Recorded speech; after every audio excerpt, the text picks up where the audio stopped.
तकरीबन सिराज भाई भी जुदा हो गए। उनकी याद में उन्हीं की एक गज़ल आपको सुनाते हैं।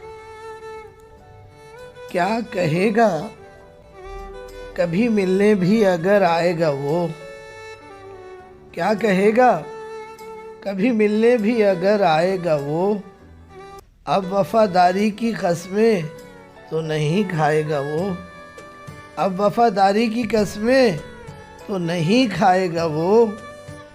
हम समझते थे कि हम उसको भुला सकते हैं, हम समझते थे कि हम उसको भुला सकते हैं।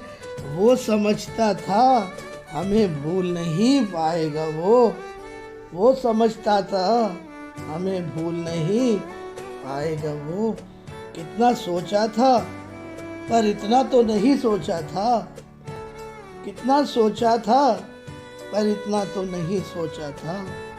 याद बन जाएगा वो, ख्वाब नजर आएगा वो, याद बन जाएगा वो, ख्वाब नजर आएगा वो।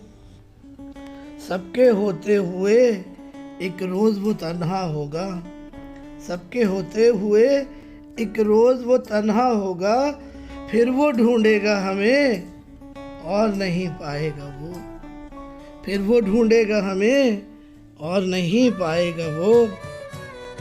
इत्तेफाकन जो कभी सामने आया अजमल, इत्तेफाकन जो कभी सामने आया अजमल, अब वो तन्हा तो ना होगा जो ठहर जाएगा वो, अब वो तन्हा तो ना होगा जो ठहर जाएगा वो।